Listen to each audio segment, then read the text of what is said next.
He's a tough street-fighting lawyer with the highest ratings for honesty and integrity. He's here to answer your legal questions and get you the help you need. You're listening to the Legal Lowdown with your lawyer, Joe Ingram of Joe Ingram Law. Joe Ingram has more than 20 years' experience fighting for his clients here in the state of Alabama. Joe's focus is criminal defense and family law. You don't have to face your legal issue alone. You've got Joe Ingram on your side. In case of sensitive legal matters, you can always reach out directly to Joe at joeingramlaw.com and arrange for a private consultation. And now, Alabama's defender of the defenseless, protector of the people, and all-around good guy, Joe Ingram. All right. You're listening to Legal Lowdown with Joe Ingram, your Alabama lawyer on WERC 105.5 in Birmingham, WBHP up in Huntsville, and WRTR in Tuscaloosa. We are back for another edition of the Legal Lowdown. We got a great show today. You could always check out my show on Apple Podcasts, Spotify, or even my YouTube channel. Remember, if you have a case, better call Joe. If you have a case, better call Joe. Today, we have a great guest in the studio, and we teased her up last week. We have the mayor of Homewood, Jennifer Andress. Andress. I know. I did that to you. We talked about that before we started. I screwed it up to begin with. Okay. Next week, we have Amy Aiken in the studio. She is a candidate running for the 2nd Congressional District on the Republican side of the ticket. You will want to listen for that interview. She's going to be a rock star guest, and she's going to be a family candidate, and you do not want to miss that. Before we start with the mayor of Homewood, Flat Fee Real Estate of Birmingham is a full-service real estate brokerage that can significantly reduce the amount you pay to sell your home. There are no high commission fees here. Their brokerage was established right here in Birmingham over 10 years ago. They remain locally owned and operated. Here you're going to find agents with over 50 years of combined experience and excellence, performance, whether it's listing, buying, selling a home. They're with you every step of the way. So you can feel confident when you've made the right decision with them when it comes to selling your home. Give them a call today, Flat Fee Real Estate of Birmingham. The other sponsor of our show that we're so proud of is Shelby Fence Company. Shelby Fence Company of the greater Birmingham area. They've had 30 years of experience of installation and repair across the greater Birmingham metro area. You can give them a call at 205-664-1551, 205-664-1551, or you can check them out, shelbyfencecompany.com, shelbyfencecompany.com. As always, you can see their commercials on my YouTube channel during the commercial breaks during news and weather. All right, so we're going to get right to our guest today, the new mayor of Homewood. She's just almost a year into her position, Miss Jennifer Andress. Andress. I did it wrong again. Everybody wants to make it fancy. I'm sorry. No, I said I think I made that happen because I said everyone wants to say Andres when I walked in, and then I put that in your head. And now that's what you want to say. It's Andress. I'm sorry. All right. Well, Jennifer, I've never gotten to meet you, but I've known your name for a long time. Thank you for being here today. Thanks for having me. You are the new mayor of Homewood. Introduce yourself a little bit to greater Birmingham area and specifically Talk Radio of Alabama. Absolutely. Well, let's see. I have, like you said, I ran for mayor a year ago. And before that, I was on the council for 9 years. So, you and I talked earlier about the running community. That's kind of where I came from. I was the president of an organization called the Birmingham Track Club, and back in 2012, 13, and 14, and we had about 1,200 members. And I was out on the roads a lot. I was a stay-at-home mom at the time and doing sort of leadership roles around, like, my kids' school or the Bell Center. I was really involved in a lot of nonprofit work just as a stay-at-home mom. And I got really passionately involved with this Hollywood Boulevard Bridge project as the BTC president. My good friend, and you probably know Paul DeMarco, everybody knows Paul. Paul was in the State House at the time, and he got me involved just to advocate for some safe passage over Hollywood Boulevard going over Highway 280, which connects Homewood to Mountain Brook through the city of Birmingham. And so I, of course, knew how dangerous that bridge was. I knew how many hundreds of people go across that bridge on a daily basis. It's always in use. And so I thought, oh, no brainer. I'll jump right into that. And so that was in 2012. And as we talked about this morning, we break ground finally on our sidewalk, which is going to bring us to our bridge Monday. So that's 14 years later. Hey. But hey, exactly. So that's bureaucracy for you, Jennifer. that is government for you. Somebody literally commented on one of my Facebook posts today and said, "Wow, that went fast." And I was like, "Well, not really," but that led me to run for city council in 2016. That project, and anyway, that was 10 years ago, and here we are. That's great. We're going to talk a little bit about running if we get there because it's close to my heart. I know you love it too.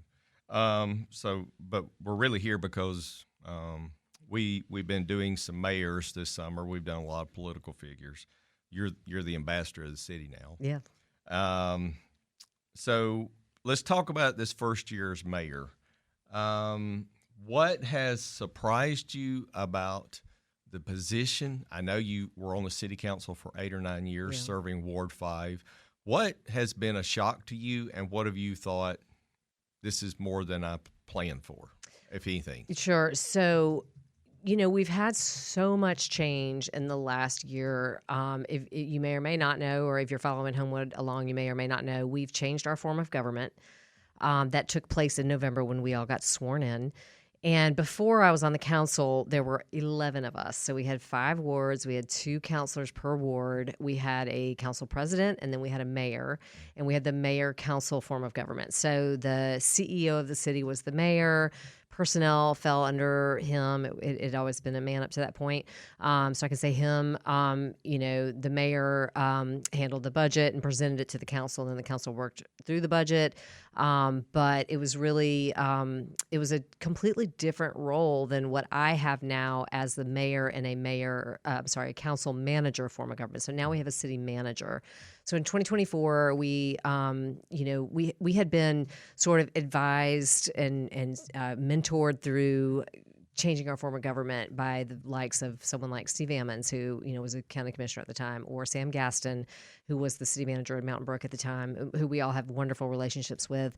And they really kind of spoke to us to say, hey, there's a really great way to manage your city, and Homewood is there. Homewood needs central management. Homewood needs somebody full-time in City Hall. Homewood needs a CEO who is at City Hall full-time managing 12 departments instead of 12 separate silos. And it made perfect sense. And so, we sort of embarked upon, we did a deep dive. We looked at the different forms of having a city manager, having a city administrator. That person reports to the mayor. That person, is in statute codified by the Alabama state law. And so we put it all out to a vote in 2024, and our citizens approved having a council manager form of government. So in November, when the new council took place, there were only 5 of us, so totally different. We had 4 wards, 1 rep per ward, and then me as the mayor, and I also serve as the council president. So that's a difference from what the previous mayor did, and that's a difference from what I did, obviously just a counselor. And so then our interim city manager was our former city engineer, and he has now been installed as our permanent city manager. His name is Cale Smith. So it's been different from top to bottom. I mean, just really, and that's been a surprise because I thought I knew what I was doing in 9 years, and I love it. And but it's been a change. I love it. I think it's going well, and just the city's rocking along. So we're just real proud of all the things we got going on in Homewood. That's great. I don't want to. I just want to bring it up because I think it's important, but I don't want to belabor it because we had Catherine Robertson on our show. Mm-hmm. Attorney General candidate. Obviously, she won the Republican nomination. She is going to be the AG in January. Mm-hmm. We can joke how all day long she knows she's going to win, and I think it's great. Yeah. She's going to be the first female Attorney General in the state of Alabama, and I know you've been asked this. Yeah. You're the first female mayor of Homewood. And I think it's great. I don't think you have to. I'm not into these labels that you got to be a man or a woman or DEI or any of these things. Just for a second, talk about being the first female mayor of Homewood? I mean, what does that mean to you? Oh, I'm just honored beyond belief, and just so it's so cool to go out and talk to students. Young female students. It's so great to be asked that question by young females. So it's an honor. I will I'll tell a funny story. Graham Smith is the mayor in Mountain Brook, and she's the first elected female mayor in Mountain Brook. She's a very dear friend of mine, and we work really wonderfully together. She's going to be on in a couple of weeks. Well, please, I was texting with her as I was sitting on the road outside before I came in. Anyway, she tells a hilarious story, which was also my experience. We were on a Kiwanis panel together last week, and she talked about, when it came time, Stuart Welch was stepping down in Mountain Brook, and our council was going to change, and our mayor was not going to run again. And so we were both going through the same thing at the same time, where people were looking for candidates. And the way she says it, she's so funny. You're going back, we were going back 25 years, literally 25 years to look at, maybe a man that hadn't even been in City Hall in 20 years. And she was saying, what about Dusty McGillihorn? Or, just making up names like some guy that hadn't, been involved in forever. And then we both separately were like, okay, well, we can do this. We've got this. We can do this. And so that's kind of how we both ended up where we were. And it's just such an honor. And I love Homewood with all my heart and soul. And we're 8 square miles, so we are just like a dense, just 8 square miles, and it's just a really great community. I just love it dearly. So honored to be there. I was looking at your CV, your resume, how you got where you are. I know that 2012, you're the Birmingham Track Club president. I know that you had been on the Homewood City Council for 8 years for Ward 5 or 9 years. And I know that you went through Leadership Birmingham, right? Yeah, 2020. 2020. COVID. Yes, ma'am.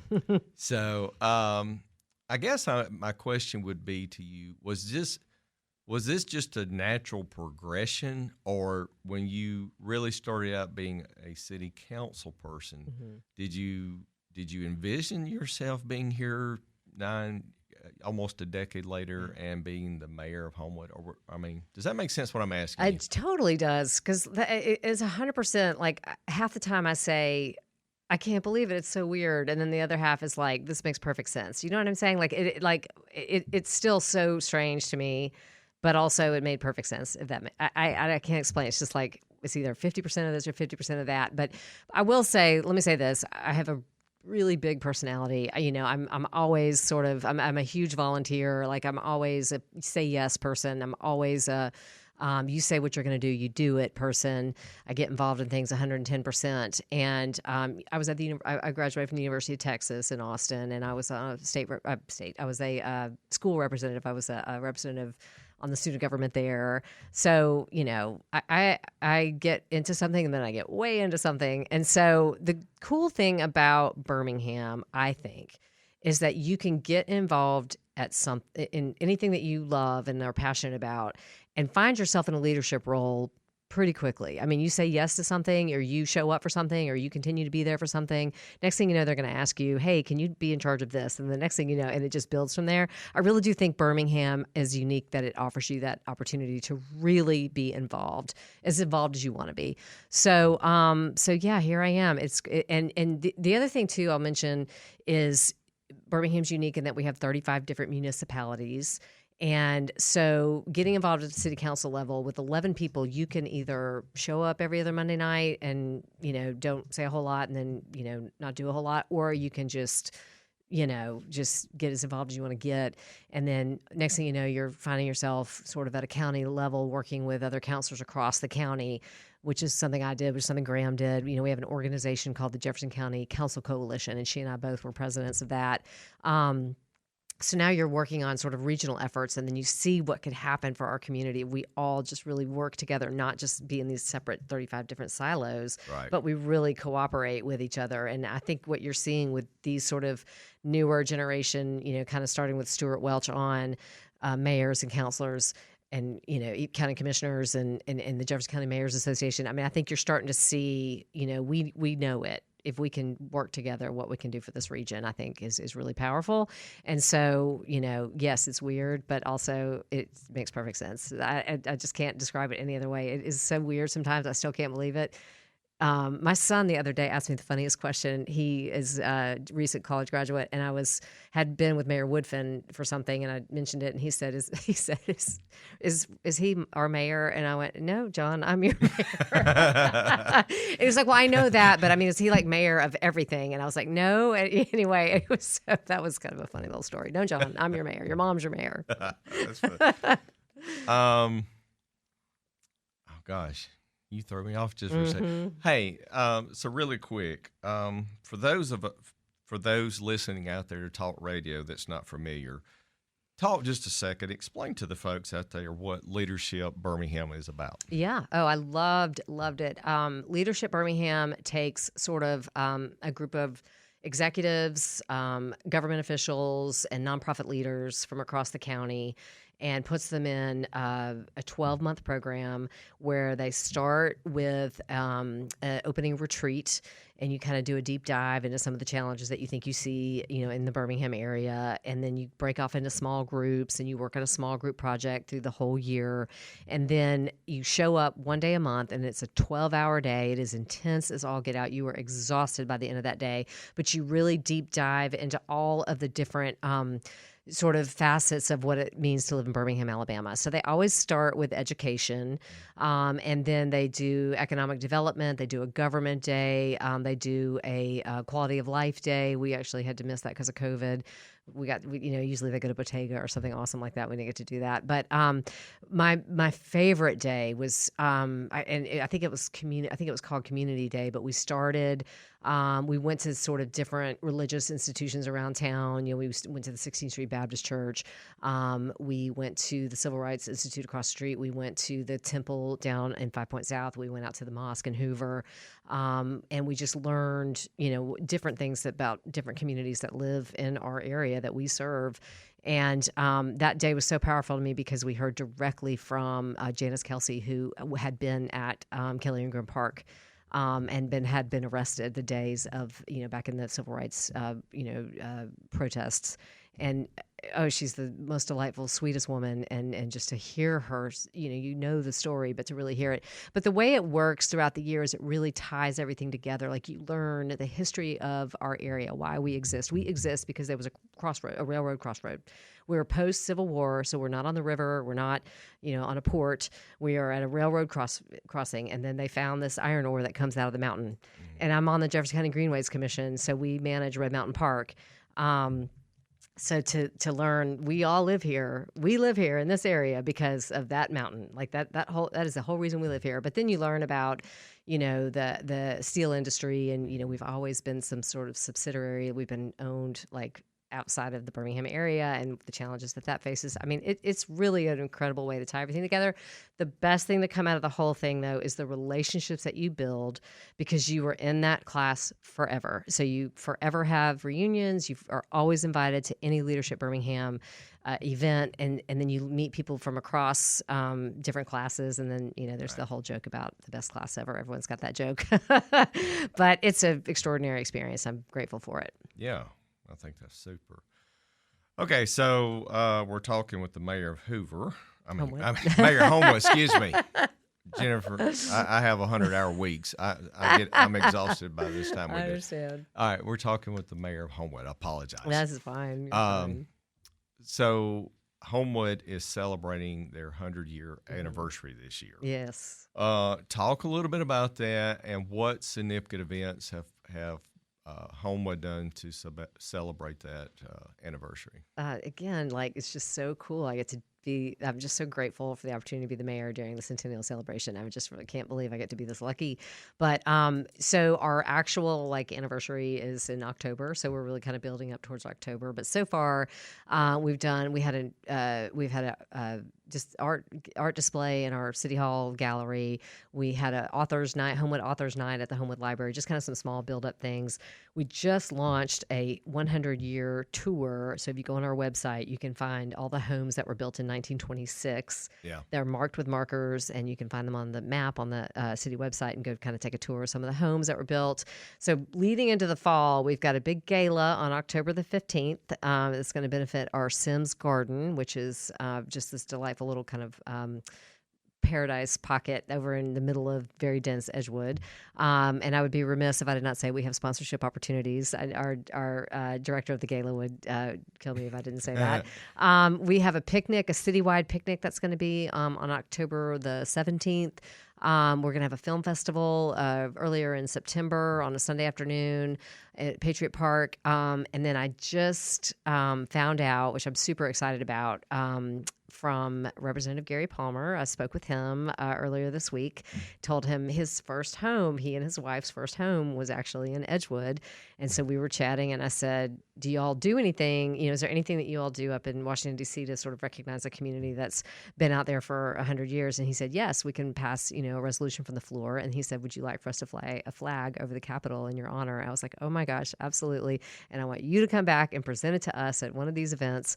So that is breaking news, and I'm just super excited about that. I communicated with his office today with our resolution, and so stay tuned for more information on that. But we got a lot going on. Well, that's great.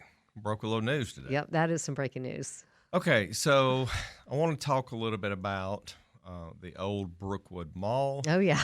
And, I was running yesterday, and they're really tearing it down now. Yeah. And so what's the plan for that? Where are we going? Yep. And where are we on that? So great question. So the way this has sort of transpired is Andrews started first, and they actually bought that property, and so they are building. You can see that's very much underway. So if you were standing at the old mall and you were standing at the main entrance and you kind of cut that down the middle and went to the right, all of that is going to be Andrews or Andrews affiliated medical retail. So maybe some office space or anything of that nature. That's all been approved by Planning Commission and the council, and that is all moving forward. Going the other way, nothing has come to any city or county. So the way that works is, if you remember the old mall, if you were standing, let's say, with your back to Macy's at the door of Macy's, inside the mall, and you took your arm and you went off this way to the left, from there back is Mountain Brook, right, and everything in front of you is Homewood. And then there's a little pocket of unincorporated Jefferson County. So we, the Homewood City Council and the Mountain Brook City Council, have both passed resolutions just committing to work together to make sure that any plan that comes to both of us, benefits us the same, taxes us the same, that, any emergency operation, anything like that, we share. And so we haven't codified that yet. It's not, that we don't know what that looks like yet, but that's where we are. And so they haven't come, they being the builders, the developers, Fairways, they haven't brought anything to either entity. So that's kind of where we are right now. So we're just waiting to hear from them. We're waiting to sort of see what our, cooperative agreement is going to look like, look like a cooperative district kind of thing. Right. The thing again about Birmingham is we have all these different municipal lines with 35 different municipalities. But Graham and Mountain Brook and I and the Homewood in Birmingham, we've all worked together on this Hollywood Boulevard Bridge project because of all the jurisdictions there. So we're real comfortable doing that. And so we're just kind of waiting to see what comes to us. And then again, we're all committed to making sure that what we do is what's a benefit for everybody regionally, not just, we're not there just to say, this can only benefit Homewood. It's a regional piece of property, and we need to work together to make sure we get the best property we can get, best project we can get. Yeah, I would like to see some mixed use there, maybe some restaurants back. When I used to do Sunday marathon training, and we would go through that area on Sunday mornings. Now I guess Andrew Sports Medicine can just put up a billboard outside for the runners and say, when you need knee surgery, just stop by. Exactly. Come on in, stop by. That's all right. We're talking with the mayor of Homewood, Jennifer Andress. And we're going to go to News and Weather. We'll be back. I got lots of questions for her. She's a rock star, and she is the ambassador of Homewood. We'll be right back.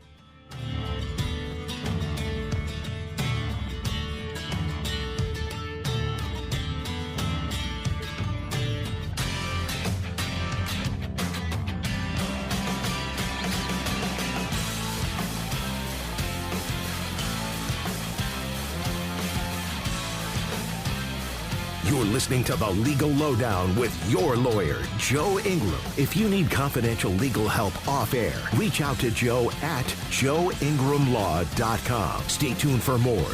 Joe will be right back after this break for news and weather.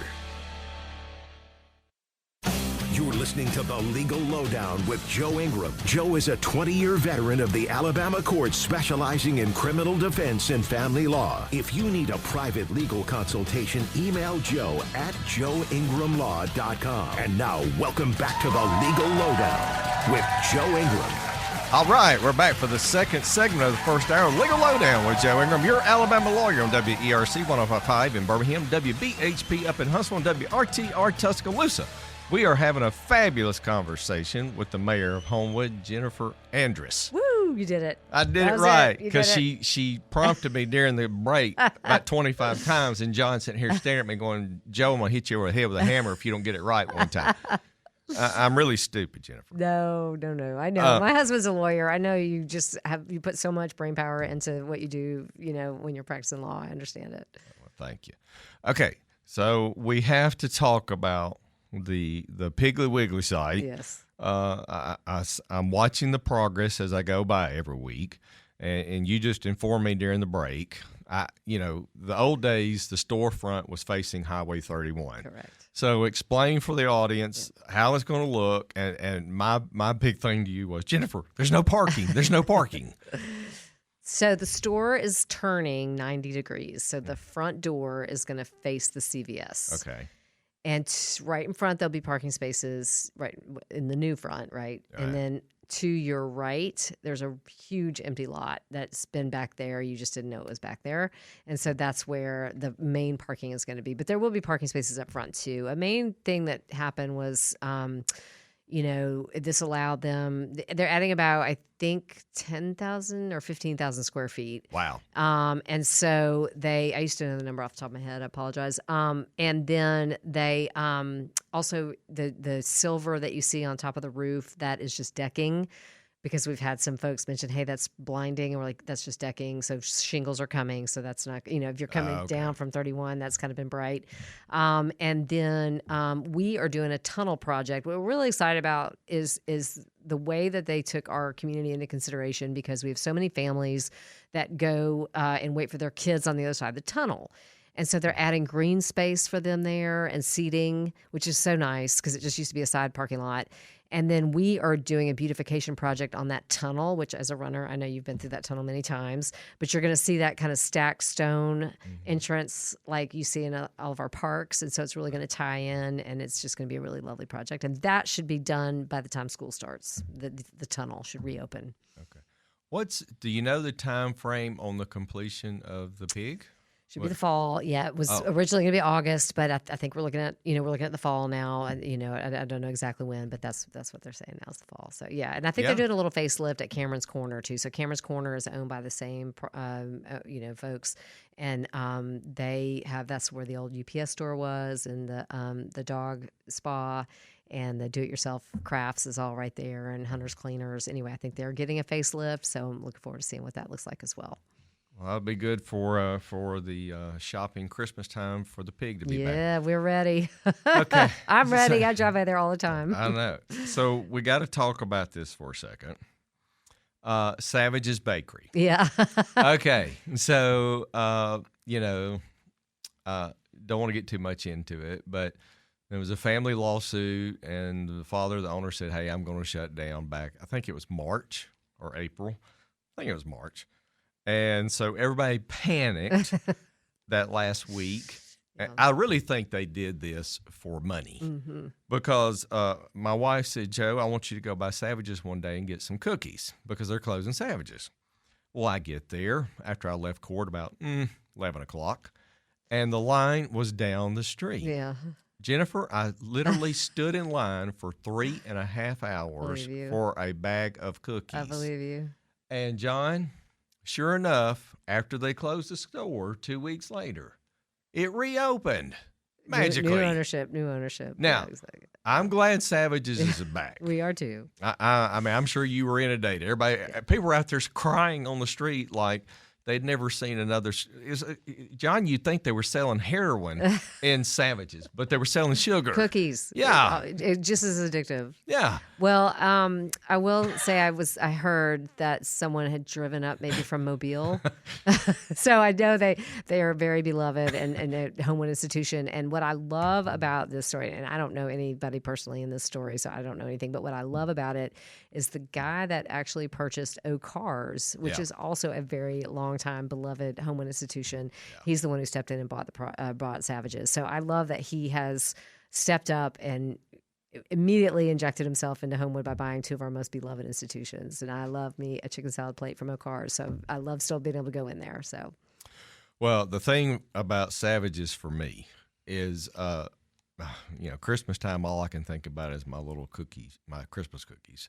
And I stand at the window still as a 50-year-old man, slobbering on the glass. But anyway, I digress. Okay, so let's talk about some other news in Homewood. And we talk a lot about this on this show, Jennifer. Data centers. Oh yeah. Mm-hmm. Okay, it's a big subject everywhere. Yes. Okay. Am I correct that that the old Barber dairy building is that part of Homewood, or is that's the Homewood Industrial Park? Correct. Yeah. Wasn't that purchased about a couple of weeks ago? I saw it in the news for a data center. No. No. And I'm not even sure that it was purchased, but we have a moratorium in place that we passed back in June. So no data centers for at least 12 months while we kind of work through zoning, because we have no.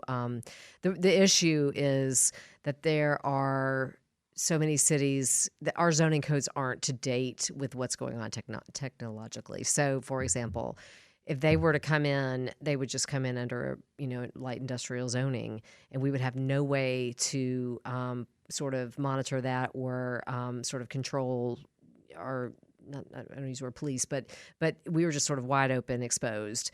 And so, we kind of watched what happened in Birmingham, and we were like, we need to get something on the books, and we can't do that. We need to put a moratorium in place while our attorneys go through and look at best practices and look at what's going on across the country. Now, I understand that AI is here. I get it. I met with Representative Palmer this week and learned a lot about other uses outside of what we just think of as AI. I mean, he's talking about medical research. He's talking about things that could speed up years. Finding a cure for cancer. I mean, being able to go through modeling that we could never do just without it. So I get that AI is not going anywhere. But I know that there's a real concern about the energy drain, about the water drain, about neighborhood, impacts. And so in order to really make sure we're on top of this, we put a moratorium in place in June. Yeah. Yeah.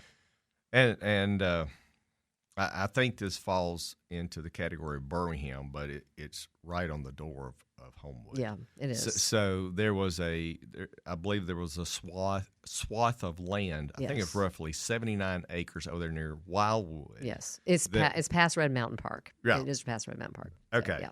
And they were wanting to put a data center there. They are putting a data center there. It is under construction. Yes, and that was a big fight down there with the city of Birmingham. Yes. I think a couple lawsuits going on right now. Yeah, I think we did that story maybe a month or two ago. Yeah. I mean, it all runs together. Yeah. For me, we didn't start talking about data centers until the primaries. I had Matt Gentry on, who's going to be on the Public Service Commission, probably come January of 27. And that's when we really start talking about data centers. What do you hear from citizens? Are they real concerned about that? Yes, are people extremely. informed yet? Because I believe there's a big disconnect between citizens and understanding what we are all going to be buying. Because once they build this and put this up, it's not like you're just going to take it down. Yeah, exactly. No, 100%. We had a lot of people reach out during that whole. I paid real close attention to what was going on. The data center is named Nebius, the company that's putting that there. And I've paid super close attention to that because it is on our doorstep. I mean, it's on the other side of Red Mountain Park. But, that whole corridor is really and we're building our diverging diamond at I-65. I mean, that whole corridor is really growing in from Homewood through Birmingham, through a little bit of Hoover, out into Bessemer. And so Nebius is going right in the middle of all that. And there are several housing developments over there. There's a new housing development going in right now just between Red Mountain Park and it. And, I listened to the public hearing. I mean, in Birmingham, it went on for 3.5 hours, and I had it on at my desk while I was working at my other job. So I could hear what everybody's concerns were. And, there were a lot of things that we need to take into consideration. And, folks say, well, Homewood doesn't have the land for it, but you don't know who can come in and buy up parcels to put everything together to make something, and there are they're large scales, and then they're micro scales. They're different scales. And until we really understand the impact environmentally and with water usage and power usage, we just can't expose our citizens to that. So we needed to take a pause to make sure we're taking everything into consideration. So yes, we heard from many, many, many people that were very concerned. Yeah. I'm all for keeping up with technology. I absolutely do not want to fall behind China in any way or anything like that. That's right. I'm just, as a citizen, and I try to inform people, I've heard it from a number of candidates all over the state that data centers are, they want to come here. We have lots of open land. They have money.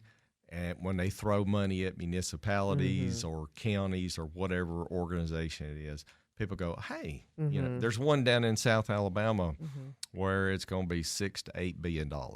Who's going to turn down $6 billion over 20 years or something? I just think we got to have the right people asking the serious questions of what are we really getting out of this? I understand we need it. Southern Company's going to do really well selling power. They take an awful lot of water. And we get a lot of revenue, but it doesn't really employ people once you input it. That's exactly right. And then my big thing, Jennifer, is I've discussed this with a lot of people. It's like all the big shopping malls. You can drive down 280 and see these big box stores that we don't need anymore. That's right. Well, in 20 years, with technology coming, are we going to need 79 acres for that data center? Right. Exactly. Or will technology improve so much that you can do it with a much smaller footprint than what you got? Yeah. And so I'm not trying to get on my little soapbox, although I am. That's my concern. For sure. And I want the right people, not me, because I'm stupid. I want the right people asking the questions of knowing what are we getting out of this. And once it's there, like you said, it's there. Yeah. Once you've sold the quality of life that your citizens have away, it's gone forever. You're not going to get that back. And so that is something that's so important to the folks who live in Homewood. We've heard that loud and clear. We did a citizen survey earlier this year. We're working through our comprehensive planning right now to put together a zoning, land use map. And that if anything comes out loud and clear, it's the quality of life in Homewood needs to be protected at all costs. And so, like you said, what is the trade-off? And I think it's something that needs to be looked at holistically for the whole state. Yes, I understand there are states that are, New York, I think, has a statewide moratorium. Great. Okay. But let's look at it as a state as a whole. And I won't I'm not going to quote anybody. I know there's a mayor in the area. I'm not going to say who it is, and you won't be able to guess who it is. Because I didn't hear this directly, but I know that person said, great, bring me the data centers. I want the data centers. So I get it. I understand why it looks, like it could be a really good answer for a community that, for revenue's sake. But for us, I think the most important thing where we live is, just protecting that quality of life because, again, once it's gone, it's gone. Yeah. So you just touched on just a second, the next thing we're going to talk about, the on the I-65 by Wildwood. Diverging diamond, yes. All right. Yes. Explain that. Yes. And explain the importance of the listeners out there of what we're getting out of that. Yeah. So we this project has been, these things take a really long time. And this project I've been around 10 years and it preceded me. So it's finally coming to fruition. It should open, I believe, in 2028. And the idea behind the diverging diamond interchange design is that there are no left turns. So you're not turning left against traffic, and it's a safety issue. It improves safety at the intersection. The very first one in the state is down in Mobile. I've been on it before. And then I know they're building one right now off 459 headed towards McCalla. I think is that right? I can't remember exactly which exit it is. And so the really important thing for us, Walmart and Sam's and Wildwood really is coming along too, is a huge part of our economy. Walmart is a huge part of our economy. And so this is going to make people get to Walmart more efficiently, safer, and it's going to be, when people leave, it's going to be safer. And so you're not going to come off of there and try to cut across 4 lanes of traffic to turn left into Walmart. It's going to be a lot easier. And so this is something that we're really happy to do for them as well, to keep them happily ensconced in Homewood. So so we should see that in 2028. But we're really excited. We thank LDOT profusely for this. It's a great opportunity. It's going to take us to 28 to get that finished?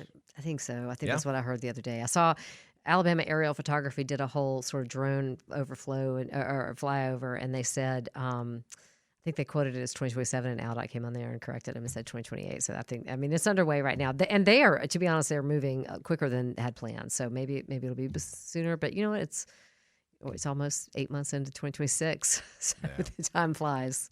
Yeah. Is that because, I guess, for those of us that travel in that area at different times, the backup of the traffic from one side of getting over the 65, over 65 loop to get to the Wildwood area? Is that what it's trying to do, is to relieve that congestion? Yeah, because you could get, again, if you're coming off of I-65 headed southbound and you're trying to go 4 lanes over to get into, quickly over to there, I'm not picturing it right in my mind right now, but the idea is no left turns, the lights are, they'll eliminate the lights. And so it's going to be, from what I understand, when you're doing it, and I did it in Mobile, it's been a while, but you're kind of like, am I doing this right? You feel like it's weird at first, but it's kind of like the roundabouts, people get used to it. Those roundabouts, that people are accepting of those now. So I think it's kind of like that. You get used to it and you can do it. Yeah. I equate that to when you're going on 459 and you're going to get off to go towards 280. Yeah, that's right. And for a long time, we could not take a left to go back towards the summit. Everybody had to go right. And they finally put that little cut-in road in. That's right. And so now we can go back over 280 to get up to the summit. Yeah, exactly. And I thought, this is genius. Why? But you know what? Engineering. Huntsville has better road construction because of all the engineers. All the smart people up there. Yeah, exactly. I mean, and I sit around and you drive around Birmingham thinking, why do we do some of the things we do? I don't know, but I'm not an engineer. Yeah. I digress. Yeah. Okay. All right. So let's talk a little bit about your great project that's fixing to have a probably ribbon cutting this week about the crosswalk for the runners. Yes, I think Graham and I'll go out there with a shovel ourselves on Monday. But yes. Okay, so this project is going to add a turn lane. It's going to add an additional lane onto Hollywood Boulevard eventually. That's phase 2. Right now, on Monday, phase 1 breaks ground, and that's going to be a sidewalk from Malaga, which is that first sort of stop sign in Homewood, on the cemetery side of that road, and there'll be a little bit of a road widening. And then it's going to go up to where the bridge is, and then it'll pick up again on the other side of that parking lot and go down into Mountain Brook. So we're doing sidewalks on both sides. There's already a sidewalk coming up to, I think, maybe where that rug store is. So it'll add on to that. And we've met with everybody in the area. We've met with Shannon Walchek because they own that property where the Mexico Lindo is. Yeah. We've met with Union Cemetery. And so we've worked out some, we worked on some drainage issues for them. We're doing a little bit of maintenance for them on that side of the fence. And so they're good with everything. I mean, it's really been a very heavily cooperative project with so many people at the table. So the county has just been absolutely instrumental. We could not have done this without the county.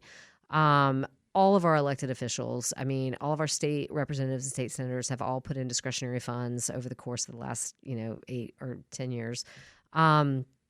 Senator Katie Britt was the final piece of the puzzle, and we could not have done this without her. And so she had given us some discretionary, or she had given us some funding from THUD, which is transportation, and we got that in January. And then we've had things over the course of the last almost 10 years, like COVID shut down. You know, the county shut down for a year and a half and didn't do any project that wasn't essential. We had government shutdowns where we found out last summer we had gotten the appropriations from Senator Britt, but then the government shut down, and so we didn't get it again until the end of January. So it's been a journey. We have all the people at the table, every city, Birmingham, Mountain Brook, Homewood, every state representative, state senator. I met with Scott Ortiz the other day. He's our new state senator there. I'm like, here's the project coming. You're going to be cutting a ribbon on this. So it's just been a really very collaborative project, and I'm really proud of the work that everybody's put in. We would not be here without the county, and we would not be here without Senator Britt. And then also thank you so much to ALDOT, of course. We're talking with the mayor of Homewood. Jennifer, I got about 5 minutes with you left, so I got a couple quick fire questions. So if you're a runner and you run on Lakeshore, down the Lakeshore, what do they call it? Chase Creek Greenway. Yeah. All right. So Jennifer, when I have my choice, well, I do have my choice now. When they redid Jemison for a while, I had to run Lakeshore. I don't like running Lakeshore, Jennifer. And here's why. And I get to fuss at you. Yeah. Why doesn't Homewood keep a little bit better cut and the upkeep of the natural areas? Yeah. I'm not fussing at you. Yeah, but, sure. I understand. Yeah, exactly. I don't like to run Lakeshore. Yeah.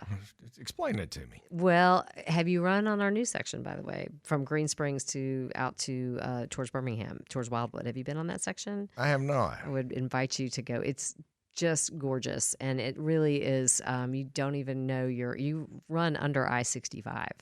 It's amazing. It's absolutely stunning, and the wildlife out there is really beautiful. I have been on that trail for 3 to 4 times a week, every single week for the last 20 years. So I know that trail like I could close my eyes and maneuver it right now. But certainly, my other job is I work at the Freshwater Land Trust, and we build the Red Rock Trail System. And I just had this conversation yesterday with one of our engineers. Certainly maintenance is always an issue. So, looking at it from the Freshwater Land Trust side, when we put a trail in, working with the municipalities or the county or whomever, who is going to be maintaining this trail?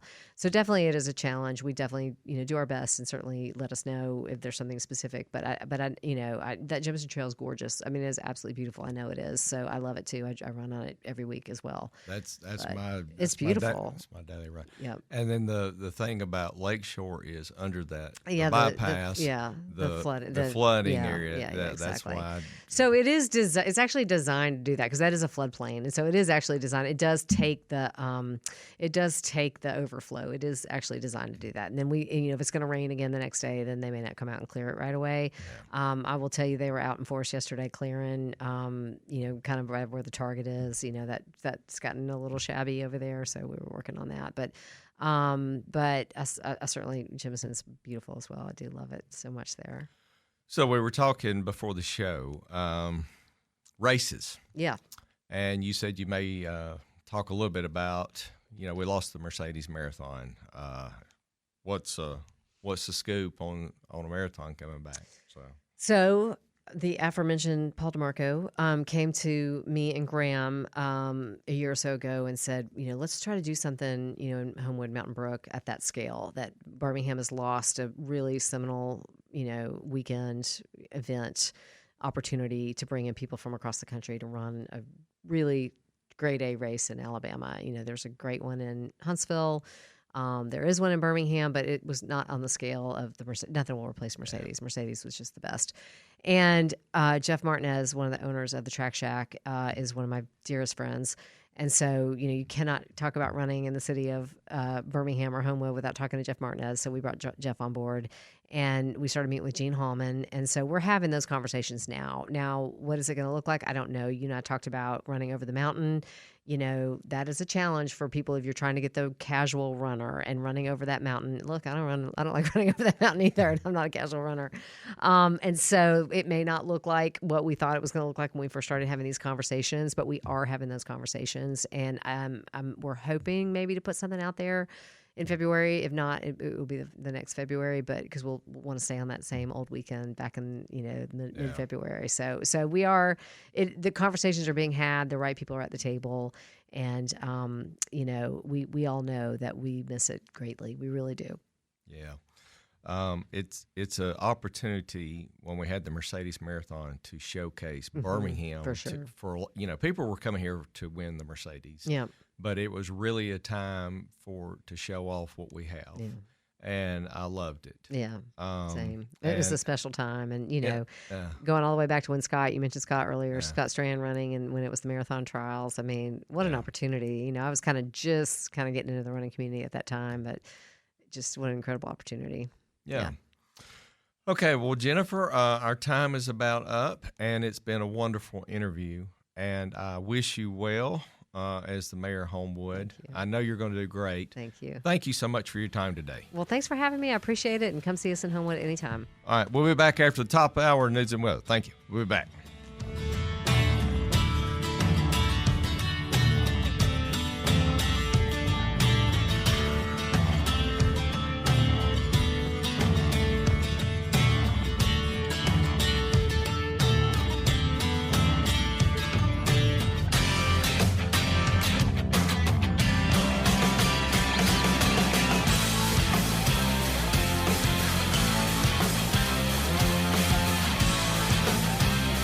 You're listening to The Legal Lowdown with your lawyer, Joe Ingram. If you need confidential legal help off air, reach out to Joe at joeingramlaw.com. Stay tuned for more. Joe will be right back after this break for news and weather. You're listening to The Legal Lowdown with Joe Ingram. Joe is a 20-year veteran of the Alabama courts specializing in criminal defense and family law. If you need a private legal consultation, email Joe at joeingramlaw.com. And now, welcome back to The Legal Lowdown with Joe Ingram. All right, we're back for the second hour of The Legal Lowdown with Joe Ingram, your Alabama lawyer, on WERC 105.5 in Birmingham, WBHP up in Huntsville, and WRTR in Tuscaloosa. If you missed the first hour, you just missed a great interview with the mayor of Homewood, Jennifer Andress. Andress. Why is it so hard? It's kind of like you say tomato, I say tomato, or something like that. Anyway, thank you for that interview, Jennifer. Next week, we have Amy Atkin in the studio. She is a candidate running for the 2nd Congressional District for that seat that's been redrawn. She's going to be running on the Republican side of the ticket. You will want to listen in for that interview. She's going to be a great guest, so you don't want to miss that. As always, we want to thank our sponsors of our show. You can listen to my podcast on Apple, Spotify, even my YouTube channel, joeingramlaw.com. If you need legal representation, you can call my office, 205-825-5297, 205-825-5297. Or you can look us up on the web, joeingramlaw.com. Joeingramlaw.com is all you need to know. And always, if you have a case, better call Joe. If you have a case, better call Joe. Sponsors of our show, Flat Fee Real Estate of Birmingham is a full-service real estate brokerage that can significantly reduce the amount you pay to sell your home. There are no high commission fees here. Their brokerage was established right here in Birmingham 10 years ago, and they remain locally owned and operated. Here you will find agents with over 50 years of combined experience and excellent performance. Whether listing or buying with them, they're with you every step of the way, so you will feel confident you've made the right decision when it comes time to selling your home. Give them a call today, Flat Fee Real Estate of Birmingham, Flat Fee Real Estate of Birmingham. And also, We're so proud to announce to you Shelby Fence Company. Shelby Fence Company of Birmingham has over 30 years of experience of installation and repair across the greater Birmingham metro area. You can call them at 205-664-1551, 205-664-1551, or you can check them out, shelbyfencecompany.com. And also you can see their commercials on my YouTube channel for the show if you watch the video podcast during the news and weather segments. Okay, it is the second hour of the show. We're going to talk about some national and state legal news this week. And we've got to start back with where we left off last week. We've got to start off with the socialist of America. That's the communism is here. And so last week, Shannon Bream of Fox News, her Sunday talk show, she had a guest on her show from the National Democratic Socialist Party of America. Pay attention, folks, because after this last week, they're not hiding. They're telling you exactly what they want to do. Democrats are worried that circulated comments from the Democratic Socialists of America leader that outlined the group's priorities could come back and bite them in the rear end from Republican attacks for the midterm elections that they thought they all had in the bag. The moderate Democrats are really upset about Megan Romer. I think that's how you pronounce her name. She was on Fox News last Sunday with Shannon Bream. And so Shannon said, let's do a lightning round and let me ask you some questions. And these are the questions that she asked her about the organization's platform. And she said, just answer true or false to these questions, including abolishing the Senate as a long-term goal and getting rid of prisons. She said true. Doing away with the presidency. She said true. They want to get rid of the Supreme Court. She said true. That moment in time has really circulated in the last week. And Democrats are terrified this week that it's going to come back on them. They want to replace the presidency, the Supreme Court, as we know them. They want to do away with immigration and customs. They want to abolish borders, give amnesty to anybody who is here illegally in the country as a long-term plan. And they want to defund, are you ready for this? They want to defund the Pentagon, our military. Can you believe this? They are actually saying this. John Morgan, a prominent Democratic lawyer this week, spoke at a fundraiser, and he predicted that Republicans would use these in attack ads for the midterm elections. Well, yeah, and he called it's Cuba. Quote, it's Venezuela. He gave a report to The Hill on Tuesday. They believe that this is a utopian state that they can survive. But Morgan said that independents would be turned off by that kind of platform. You think?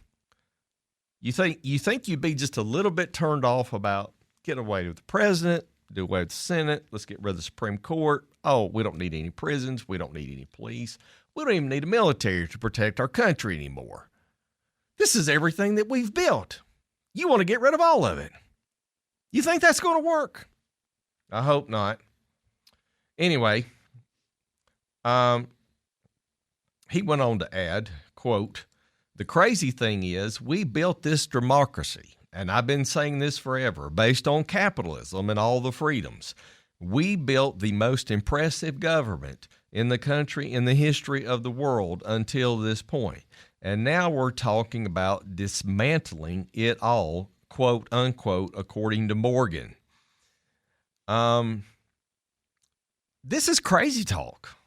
This is lunacy.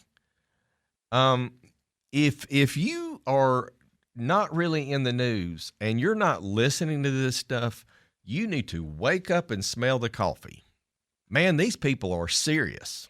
And roughly 16 to 20 of these idiots may win national races.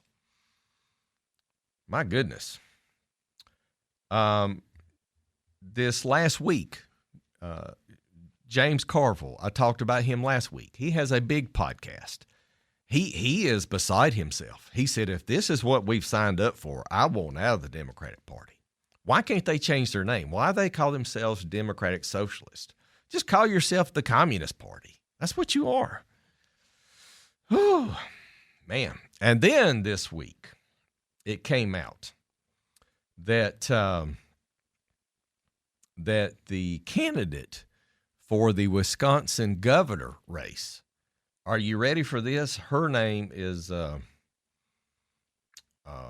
well, first of all, let me talk about what Carville says. One Democratic socialist lunacy of the highest level policy could haunt the swing state Democrats. See, he's worried about the numbers in Congress. He wants to get control of Congress, and he wants to get control of the Senate. He's worried all this crazy talk is going to hurt their elections, and I hope people are waking up and listening out there. Carver warned that Democratic Socialist, appropriate Democrat, is like the rebirth of North Korea. Yeah, it is. Oh, my goodness. James Carville warned Thursday that far-left candidates winning elections are a liability for the party on a national level. You think? Maybe just a little bit. A wave of Democratic Socialist candidates winning Democratic primaries in New York City. This guy, Al Said, is highly competitive up in the Michigan Senate race. The Francesca Hong that I talked about, the governor race up in Wisconsin, she is way far left. She has made some comments that are coming home to bite her now. She is fully on board for everything they want to do. She wants to get away of police. She wants to get away with prisons. She wants to get rid of ICE. She wants to create amnesty for anybody that's here. These people are in Looney Town. I don't know where they came from, and I don't know why they're here. And so, I was thinking this week, if these people get elected, knowing how they feel, all right, you want to get rid of our government, our foundation of our government as it stands today. That's what you're telling us you want to do. Okay? Well, if you get elected, you have to take an oath of office. And so I got to thinking about this for a second. Here is the oath that you generally take for a congressman or a senator. I do solemnly swear or affirm that I will support and defend the Constitution of the United States against all enemies, foreign and domestic, that I will bear true faith and allegiance to the same. Let me say that again. I will bear true faith and allegiance to the same, the Constitution.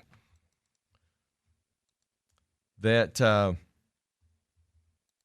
I take this obligation freely without any mental reservation or purpose of evasion, and that I will faithfully discharge the duties of my office of which I'm about to enter, so help me God. So they're going to take an oath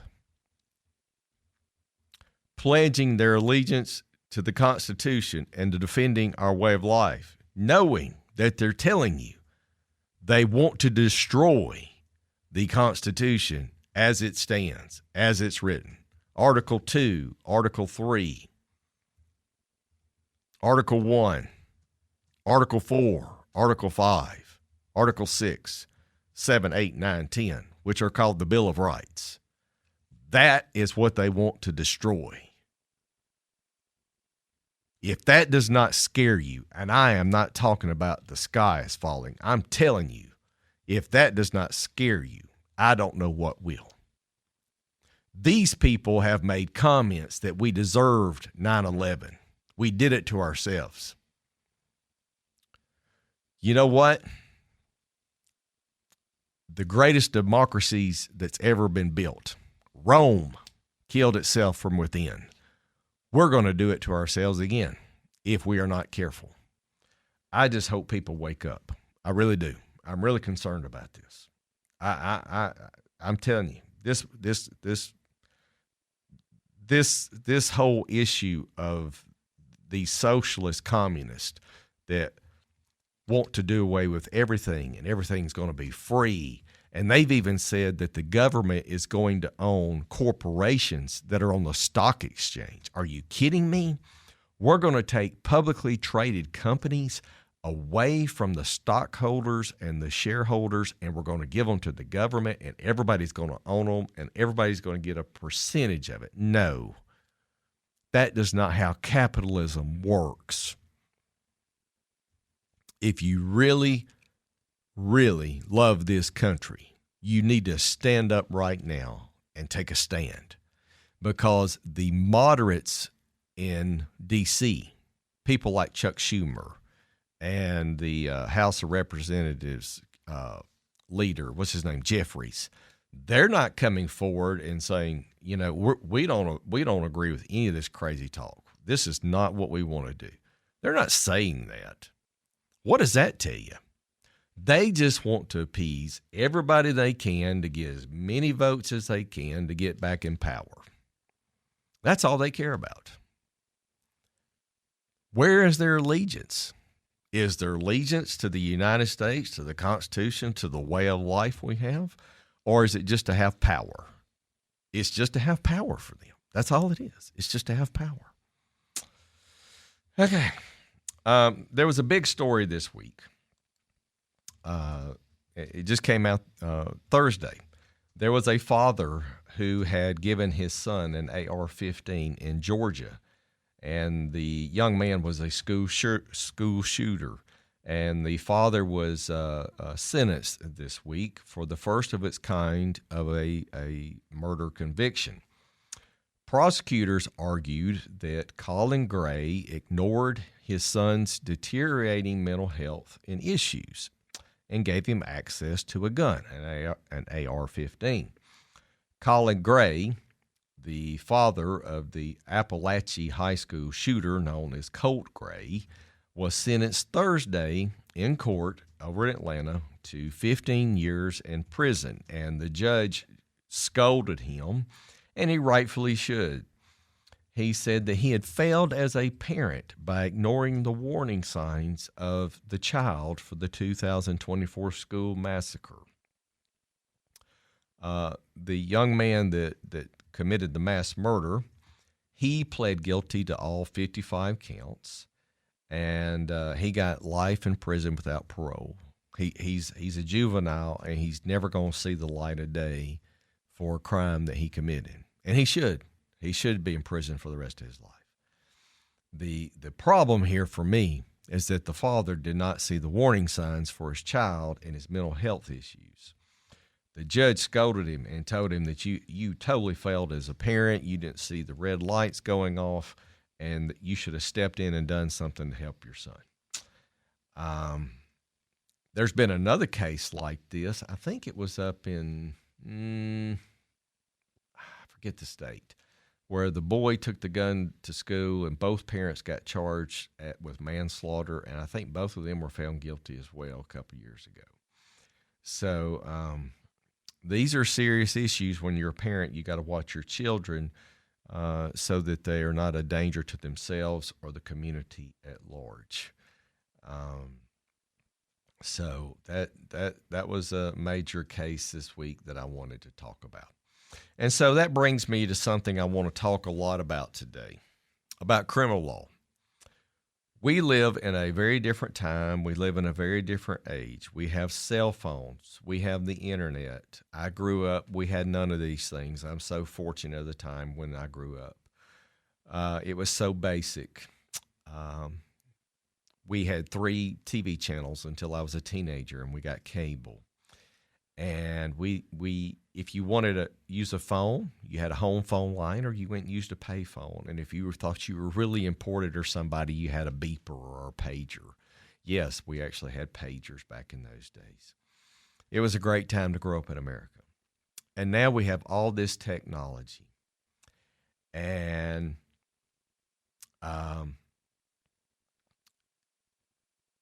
this is where I'm going with this. All these sex crimes and these sex cases are related to people having so much access to internet. If you have young folks in your family and you're a parent, you have a duty to monitor their phones and their internet searches and what they're looking at. People have access to so much more than we ever had when I was kids. If you wanted to see something pornographic, you had to go to a convenience store and buy a Playboy or something like that.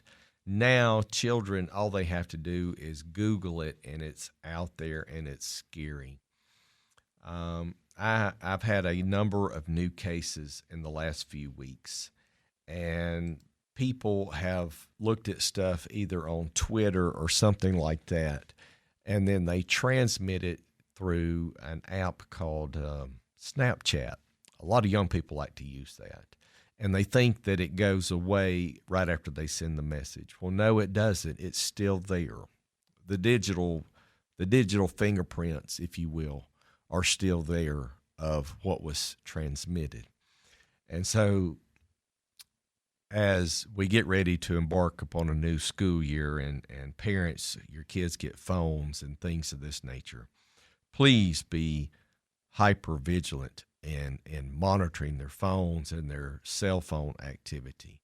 I had a young man about 2 years ago that teenagers are going through puberty and all these changes of life, and they're hyper sex now more than they've ever been. And they were submitting images and photos through Snapchat and all these things. And then it became a criminal case. And then he ended up in the justice system, and then it became a juvenile case.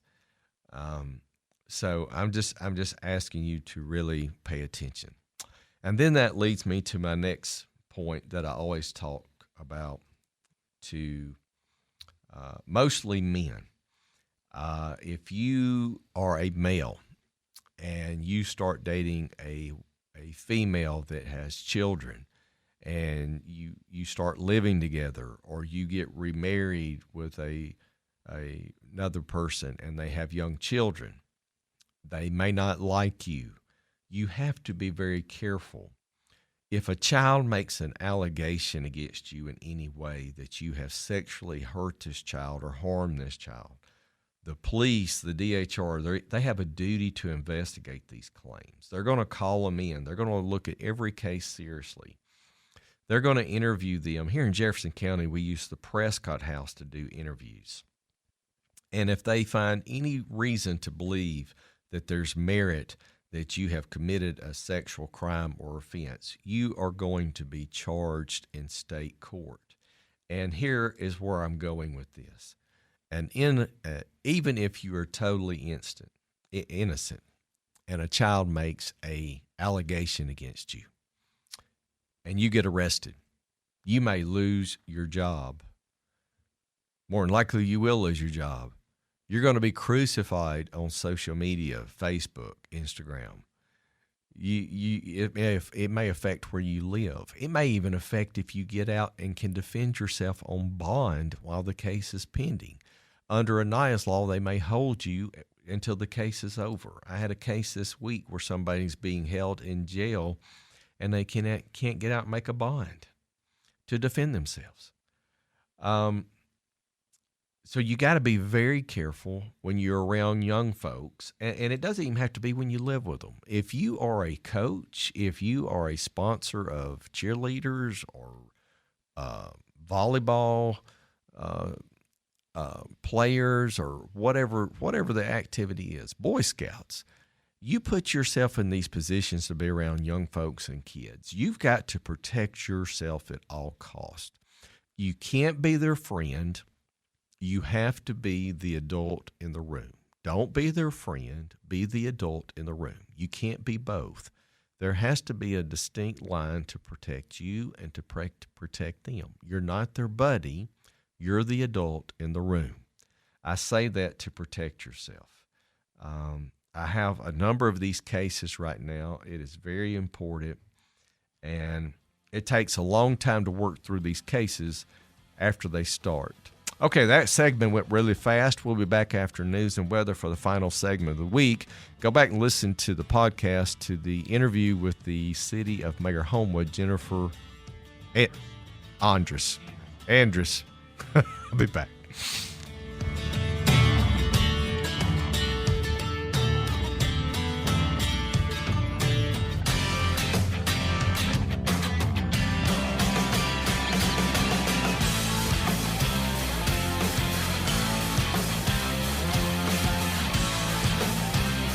You're listening to The Legal Lowdown with your lawyer, Joe Ingram. If you need confidential legal help off air, reach out to Joe at joeingramlaw.com. Stay tuned for more. Joe will be right back after this break for news and weather. You're listening to The Legal Lowdown with Joe Ingram. Joe is a 20-year veteran of the Alabama courts specializing in criminal defense and family law. If you need a private legal consultation, email Joe at joeingramlaw.com. And now, welcome back to The Legal Lowdown with Joe Ingram. Yep. We're back? Yeah. Okay, we're back. This is The Legal Lowdown with Joe Ingram, your Alabama lawyer on WERC 105.5 in Birmingham, WBHP up in Huntsville, and WRTR in Tuscaloosa. Final segment of the week for us. It's gone by fast today. Okay. Some legal news this week in the state. I saw a report this week where Senator Tommy Tuberville is all about bracing the data centers for the state. In fact, President Trump came out last week and said Alabama really needs to embrace the data centers. It can be a really big source of revenue for Alabama citizens.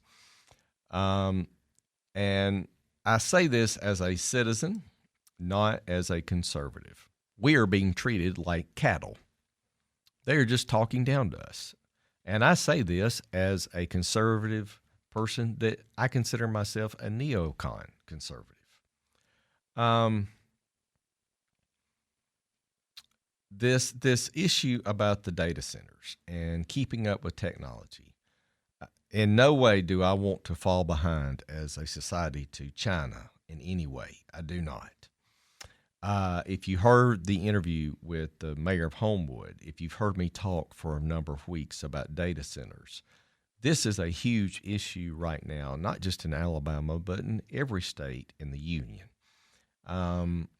People are starting to ask the big questions about what are we buying once we put this up? What is the long-term effects of this?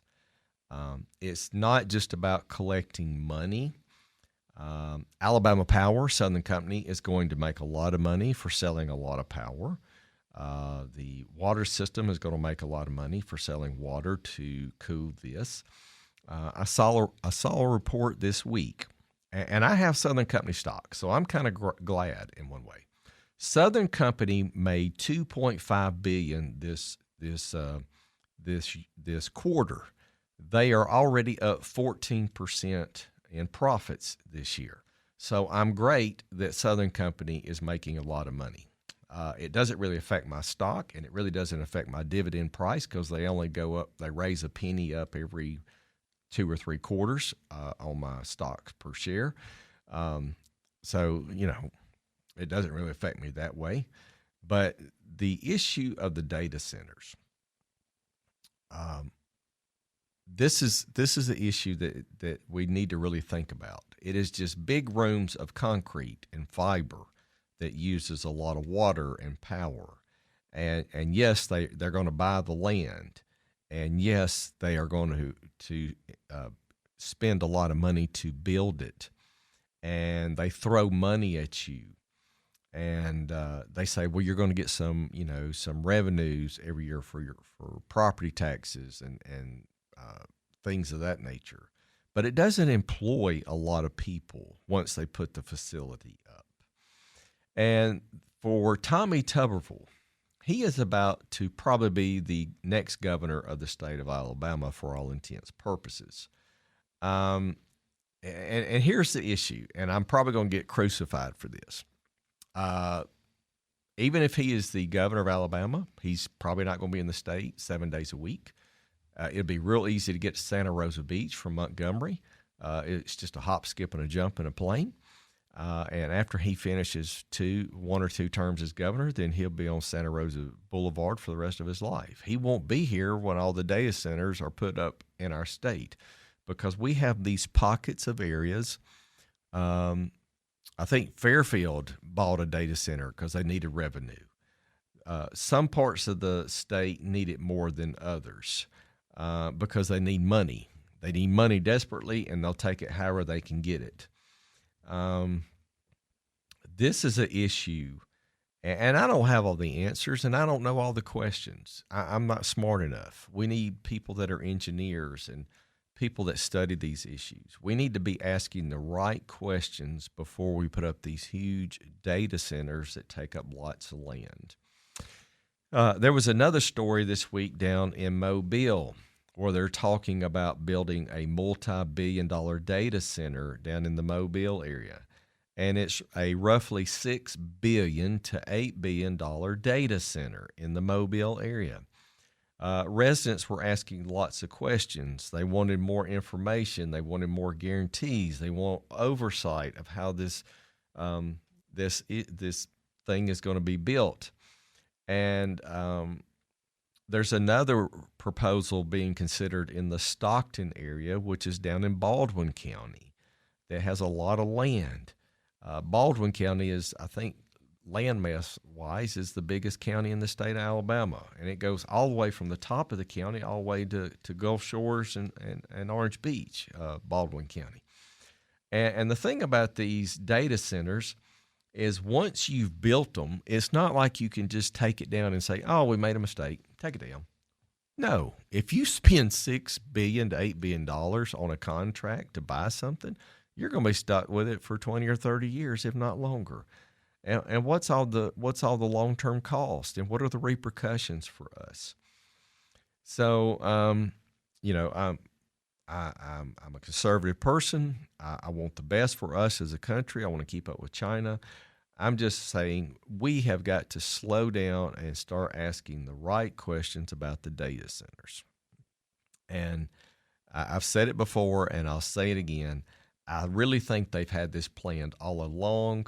If you look at what they had intended to do with the Alabama Public Service Commission, how they changed the structure, how the governor's going to get to appoint 4 people to be on the commission now, they have known for a long time what was in place. We are just slow to find out what's going on. Even me, I didn't really realize what was going on, but now I'm getting up to speed of what's happening. And we are late to the race. We are late to the race of what's happening with these data centers.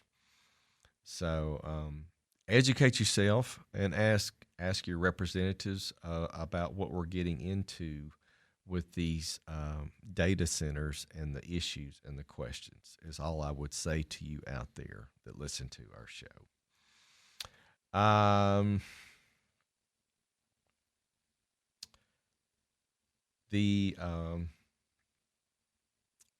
I guess we have to talk for a second, even though I don't know why. I don't know why they had Anthony Fauci in front of Congress this week. I mean, I don't want to really relive COVID. I just want to forget about it. It's kind of like my grandparents that talked about living through the Great Depression. They talked about it their whole life. It affected their whole life, how they thought living through the Great Depression.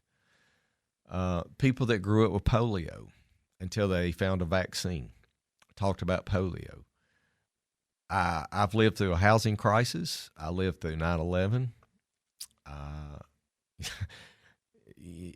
And then I lived through a pandemic. And it affected every aspect of our lives for roughly, 24, 27 months. I don't want to talk about COVID anymore. I don't. And the thing about it is, to me, when Joe Biden left office, Fauci's lawyers, this has all been documented. I think up within to like an hour or two before Joe left the White House, they were pushing him for a full pardon for Fauci. I mean, what does that say when your lawyers are begging the president? He needs a full pardon. He needs a full pardon. Okay, he got it. He's gone. It's over. Let's move on. Why are we rehashing this in the summer of 26?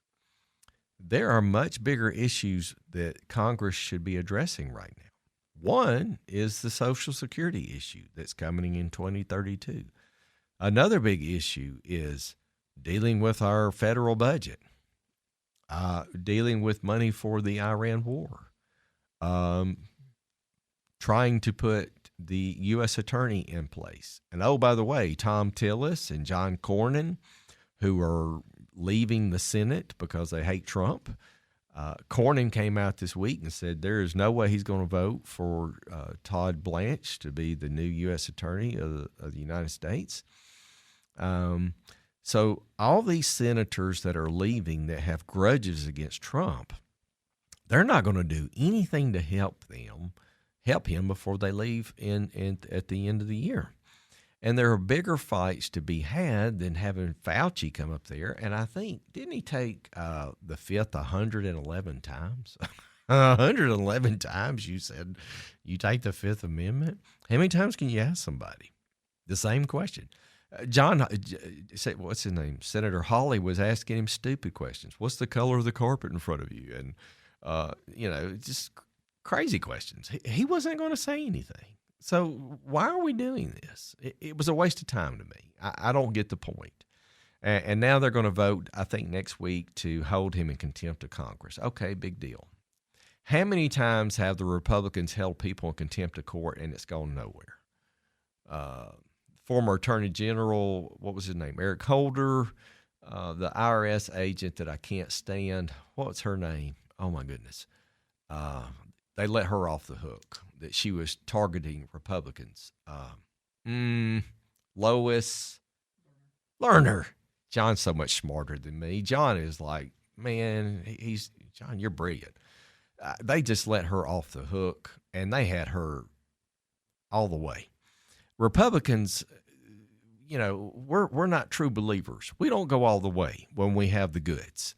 They're bigger fish to fry than this Fauci thing and COVID. It happened. I don't want to relive it anymore. I don't ever want to talk about it again. Okay, how much time we got left? We got about 10 minutes left.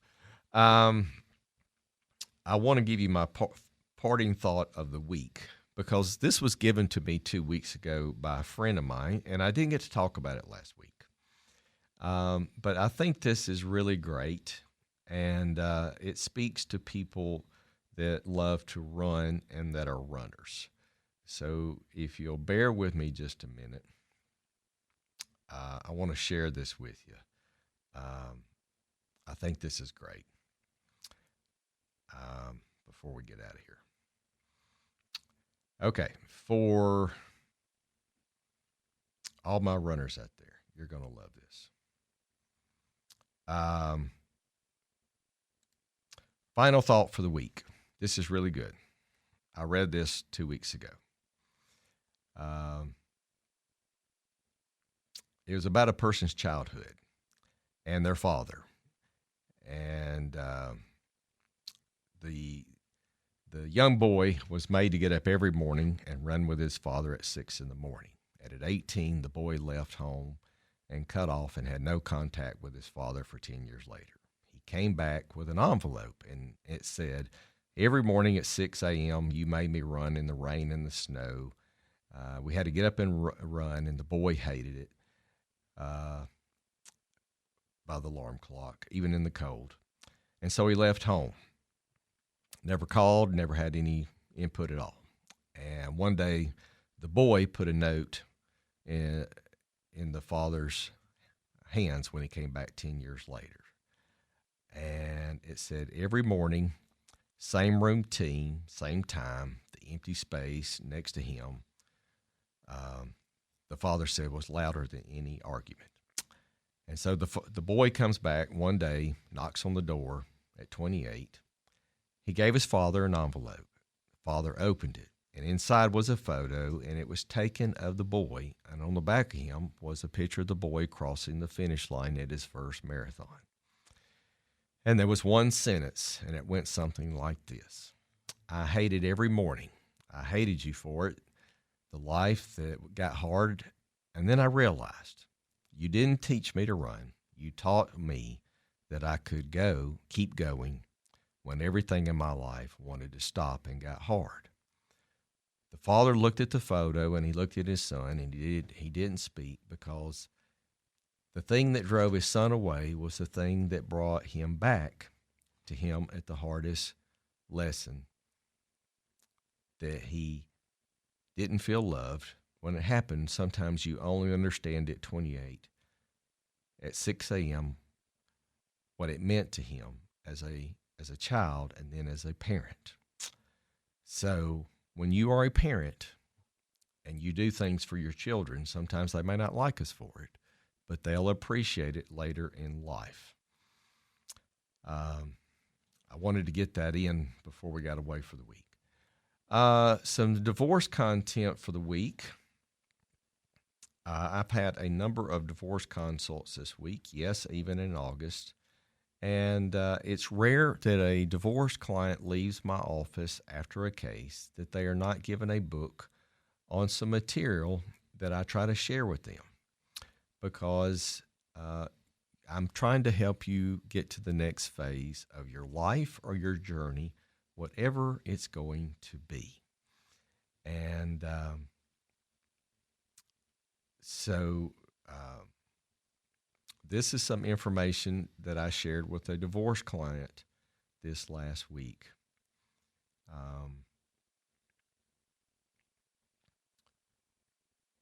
Right now,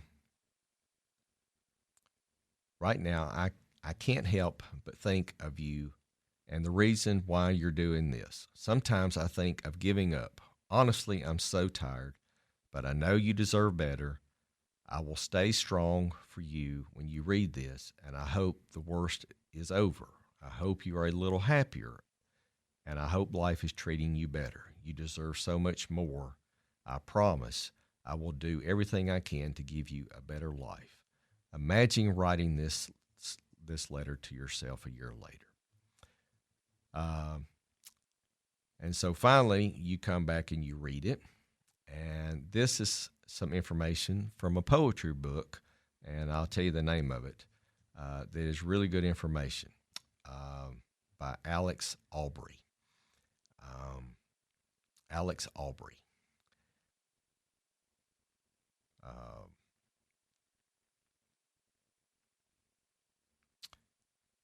Right now,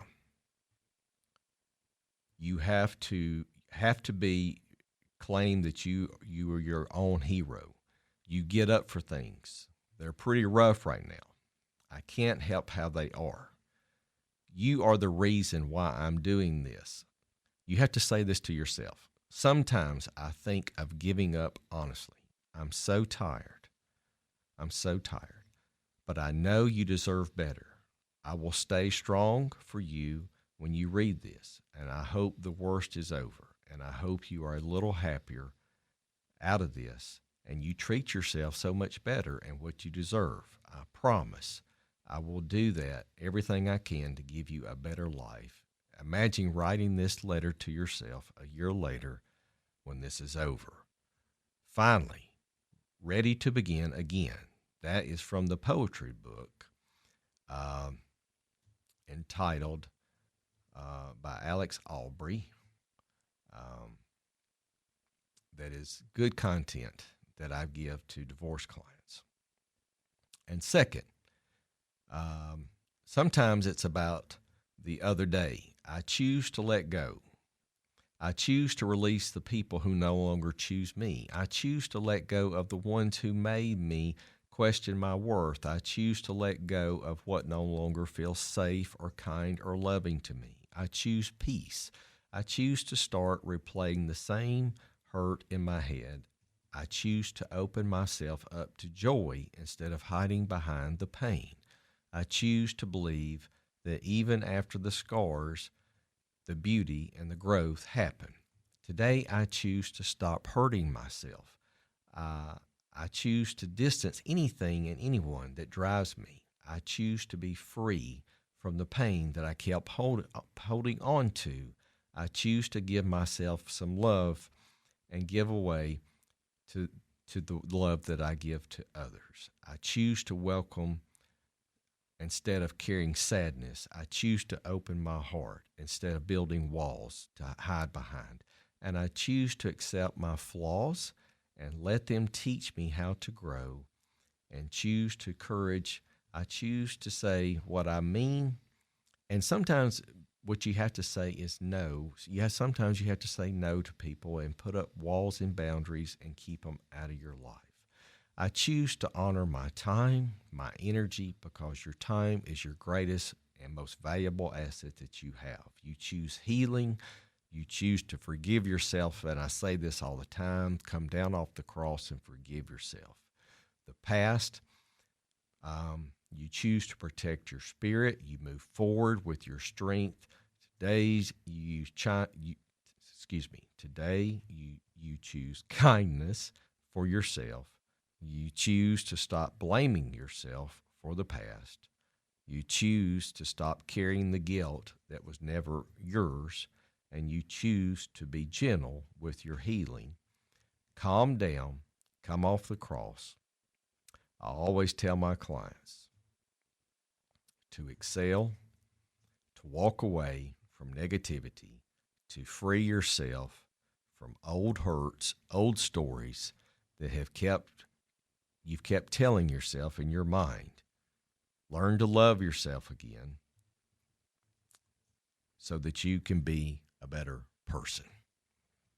And that is from a book that I gave a client this week that is called Life Even After by Evie Shaw. Evie Shaw. It's a great book. There are a lot of these books that I get to sample for divorce clients, and sometimes I may pick a passage or a chapter that relates to clients. But every client that comes in, there's not anything you could tell me that could shock my conscience. But if you do enough divorce consults, all the issues are the same in just a different role. They are. But everybody that comes in, they're telling a stranger the most intimate details of their life. And so it's really important that when you sit down and you talk to them, you're not judgmental in any way, because people live all different types of lives, okay? Some people are neat freaks. Some people are hoarders. And it's just there are people that like cats and there are people that like dogs. I mean, people are just different. So you're not judgmental, but you meet your client where they come in the door and you try to find the best information so that when this is over, when they start the next chapter or the next journey or their life, they're better off. I have a number of clients right now that just want to get the case over. And I always say this a million times. I say, you're making a business decision right now, and you're emotional. And you're going to look back in 12 or 18 months, and you're going to say, you're going to hear my little voice in your head, and you're going to say, Joe said this was a business decision. This isn't an emotional decision right now. So just slow down a little bit. If you were married for any length of time, 8, 10, 12, 20 years, do you end a marriage after 20 years and a day if you've got significant assets or issues in play? No. You need to slow down. You need to let the lawyers work through those as best they can and come to the best resolution for those people and those parties in those cases. I have one client that just wanted to give away everything the other day and say, Joe, just give it all to them and get it over with. And I said, I will do that if you want me to, but I'm going to make you sign something with me that says you don't come back in here and say that I didn't give you legal advice and I did you a bad job. And then he was like, you know what? That's why I hired you. Let me just slow down and you walk me through this a little bit. It's a big decision. And my goal is to get you on the next journey, the next chapter on your life, so that you'll come out of this better than when you left it. It takes time for healing. It takes time to grow, to be your next better self. And that's what I want for my clients when they come out of this. I really want them to be better. Okay, so next week, just to remind you, we have Amy Atkin in the studio. She's going to be running for Congress. You do not want to miss that interview. If you missed the first hour, please go back, listen to the interview with the mayor of Homewood. She was fabulous. I think in 2 weeks, we have another divorce lawyer that's going to be on the radio with us. And we've got some great guests coming. The mayor of Mountain Brook is going to be on with us in a couple of weeks. And we've got some good interviews lined up. We always enjoy the show. We always enjoy the program. If you need a lawyer, call my office, 205-825-5297, and have a great week. We'll talk to you next week. Got to go. Bye.